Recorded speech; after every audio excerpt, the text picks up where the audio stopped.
there has been a discourse in intellectual circles in China about spiritual vacuum, a discourse that has been going on for a few decades, I think since the end of the Cultural Revolution, right? So perhaps since the early 1980s, there's been this concern with what we call the Xinyang Weiji, the crisis of faith, or the spiritual vacuum.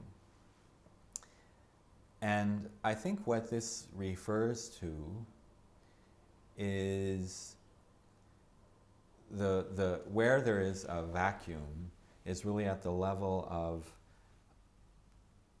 collectively agreed upon expressions of deep values and faith. So many people will say, some scholars will say, there's no such thing as a spiritual vacuum. You can look at, there's all kinds of religious going on, it's growing, you can find traditional Chinese religious practices are becoming more and more widespread, Christianity is growing, you can't really talk of any kind of spiritual vacuum. But I think really what is being referred to by this is the sense that, well, maybe, among certain segments of the population, these things are going on, but there is no consensus, a common faith or a common structure of values. Or if it is, and I think Chinese people do, there are some deeply held common values among Chinese people, but there's no explicit formulation of them. There's no commonly agreed upon explicit formulation of these values.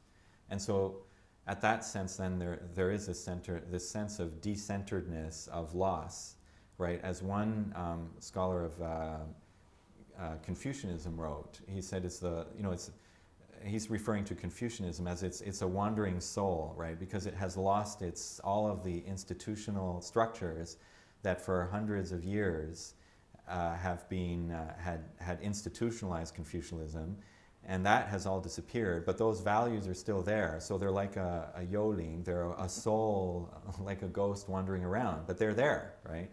And I think that idea you can extend that. It goes beyond simply Confucianism. It really goes. What are these common values? This common attachment to morality and ethics.